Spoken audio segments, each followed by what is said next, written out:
Pemirsa, selama bulan puasa, warung makan di Lombok Tengah diperbolehkan buka pada siang hari dengan syarat tertutup dan tidak mengganggu umat muslim yang menjalankan puasa Ramadan.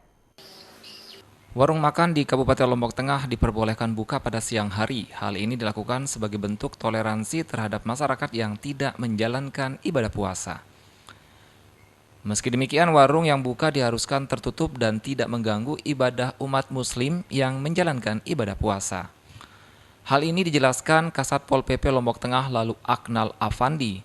Selain warung yang harus tertutup, warung makan diperbolehkan buka asalkan makanan yang dijual dibungkus langsung, tidak dimakan di tempat. Sementara itu, berdasarkan surat edaran Bupati Lombok Tengah, warung dibolehkan buka mulai dari pukul 15 WITA hingga subuh dini hari. Sepanjang dia tidak mengganggu kepentingan umum, tidak secara terbuka. Nah, contoh kan dia buka, terus orang beli, bungkuskan, ya silahkan. Kita kan tidak bisa mengecek saudara muslim atau tidak. Kan tidak bisa kita mengecek itu. Artinya pagi juga bisa mereka buka asalkan tidak terbuka. Iya. Hingga saat ini belum ditemukan adanya warung yang buka pada siang hari. Warung makan yang tidak tertib sesuai aturan di bulan puasa ini akan ditindak tegas. Dari Lombok Tengah, Emma Widiawati, iNews memberitakan. Kita beralih ke Kabupaten Lombok Tengah. Pemohonan paspor di Lombok Timur meningkat setelah ibadah umroh dibuka Arab Saudi. Setiap hari imigrasi melayani hingga 50 pemohon paspor.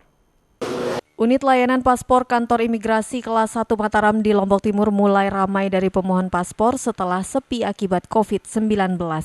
Petugas imigrasi melayani 40 hingga 50 pemohon paspor setiap hari yang sebelumnya hanya 10 hingga 20 orang pemohon.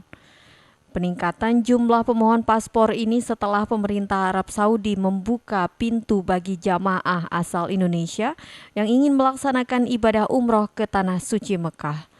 Mendominasi itu ya yang pergi umroh ke Tanah Suci ya, karena memang negara yang dituju udah mulai ada pelonggaran untuk jamaah umroh yang menuju Saudi Arabia. Kenaikannya berapa persen ini? Ya mungkin yang semula yang masa pandemi pas corona mungkin hanya kisaran 10 atau 20, sekarang bisa 40 atau 50 pemohon per hari. Sementara itu, sejumlah travel yang beroperasi di Lombok Timur sudah mulai melakukan pemberangkatan jamaah umroh ke Tanah Suci sejak bulan Maret lalu. Dari Lombok Timur, Ramli Nurawang, iNews melaporkan.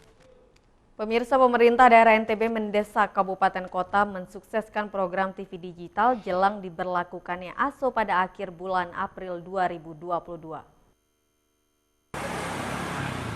Mendukung migrasi televisi analog ke digital, Dinas Komunikasi dan Informatika Provinsi Nusa Tenggara Barat mendorong seluruh kabupaten kota menggencarkan sosialisasi ke masyarakat. Selain memberikan pemahaman terkait cara beralih dari TV analog ke digital dan sosialisasi analog switch off terkait keunggulan dan kelebihan TV digital. Akibat minimnya pengetahuan warga menjadi alasan utama Kominfo NTB untuk mengajak pemerintah di seluruh kabupaten kota agar mengoptimalkan SDM untuk memberikan edukasi ke masyarakat. Tidak hanya itu, Kominfo juga mengajak para perusahaan televisi lokal yang ada di NTB untuk mendukung program siaran digital dengan turut serta menjadi penerima program siaran. Kabupaten kota, sebenarnya koordinasi kita kalau di tingkat saya misalnya di Dinas Kominfotik, saya sudah sering sekali bertemu. Nah, salah satu yang kita lakukan penguatan itu adalah koordinasi terkait dengan kesiapan ASO di masing-masing kabupaten kota. Nah, sekarang kami memohon kepada Dinas Kominfotik Kabupaten Kota untuk menguatkan sosialisasinya di tingkat kabupaten kota masing-masing terkait dengan ini.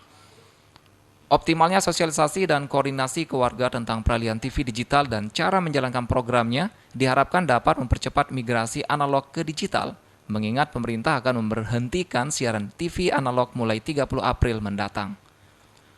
Dari Lombok, Nusa Tenggara Barat, Muzakir, iNews memberitakan. Beragam informasi penting lainnya akan kami sajikan untuk Anda sesaat lagi, tetaplah di iNews NTB.